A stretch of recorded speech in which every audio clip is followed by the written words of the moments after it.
राधे राधे राधे कृष्ण आप सभी को।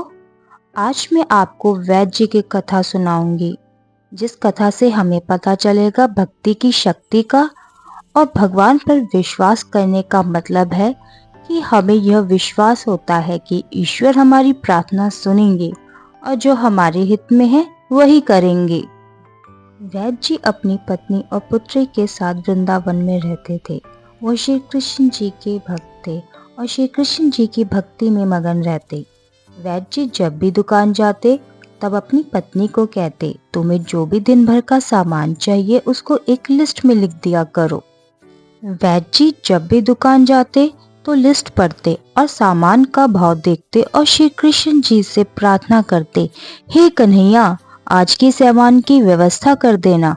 जैसे ही धन की आवश्यकता पूरी हो जाती वह अन्य मरीजों से पैसे ही नहीं लेते थे और अपने गांव लौट जाते और ईश्वर की भक्ति में मगन रहते।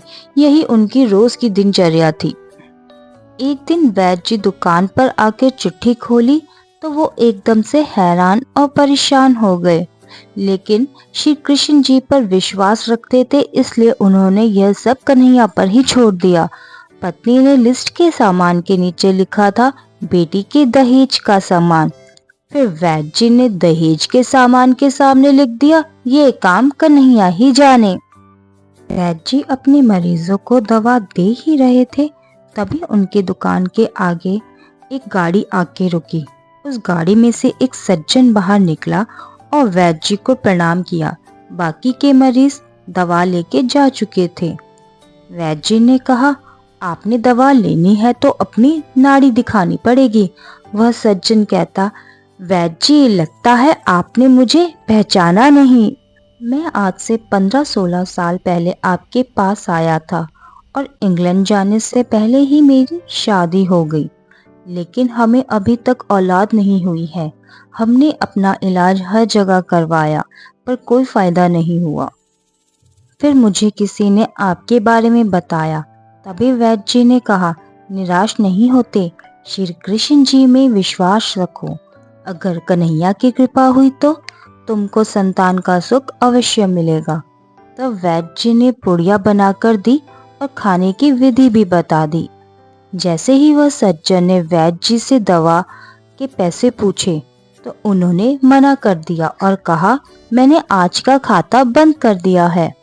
पर उस सज्जन को यह बात समझ नहीं आई। तब वैद्य जी ने कहा, मैं अपने घर के खर्च के लिए जितनी रकम श्री कृष्ण जी से मांगी थी वह मुझे मिल गई है। अब मैं किसी से भी पैसे नहीं ले सकता। यह बात सुनकर सज्जन बहुत प्रभावित हुआ। घर जाकर सज्जन ने सारी बात अपनी पत्नी को बताई। पत्नी ने कहा, वैद्य जी जरूर नेक और साफ दिल के होंगे, और इसी विश्वास से उसने दवाई खा ली। इसके बाद इनके 3 बच्चे हुए और वह पति पत्नी हर समय वैद्य जी को धन्यवाद देते हैं। वैद्य जी, मैं तो पत्नी और बच्चों के साथ इंग्लैंड में ही रहता हूँ। यहाँ वृंदावन में मेरी एक विधवा बहन रहती है। मैं अपने परिवार के साथ अपनी भांजी की शादी के लिए ही वृंदावन आया हूँ। शादी के दहेज का सारा सामान का खर्च मैंने ही उठाया है। दहेज का सारा सामान इकट्ठा हो चुका था, लेकिन अचानक बीमार होने के कारण मेरी भांजी की मृत्यु हो गई। भांजी की मृत्यु हो जाने के बाद ना जाने मुझे क्यों आपकी बिटिया का ख्याल आया, क्योंकि जब मैं दवाई लेने आया था तो मैंने आपकी बेटी को देखा था। मुझे लगा अब तो वो भी विवाह के योग्य हो गई होगी, इसलिए मैंने और मेरे परिवार ने निश्चय किया है आपसे पूछकर दहेज का सारा सामान घर पर भिजवा दिया जाए, और शादी के बाकी खर्चों के लिए नकदी पैसे भी देना चाहता हूँ। आपसे विनती है, मना मत करना। उनकी बात सुनकर वैद्य जी हैरान हो गए। वैद्य जी ने पत्नी की लिखी हुई लिस्ट उस सज्जन को दिखाई।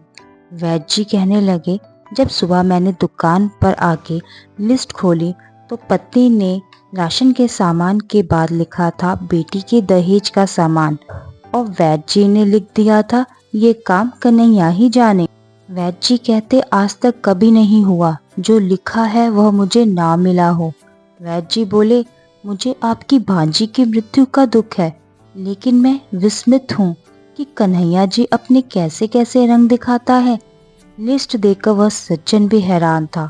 वैद्य जी कहने लगे, मुझे जो भी मिला है वह कन्हैया की कृपा से ही मिला है। ऐसे ही है हमारी श्री कृष्ण जी, तभी तो कहते हैं भक्ति ऐसे करो कि कष्ट भक्त पर हो और फिक्र ईश्वर को कि कष्ट कैसे दूर करना है। अगर आपको इन भक्त की कथा अच्छी लगी हो तो प्लीज़ लाइक एंड सब्सक्राइब ज़रूर करना। राधे राधे।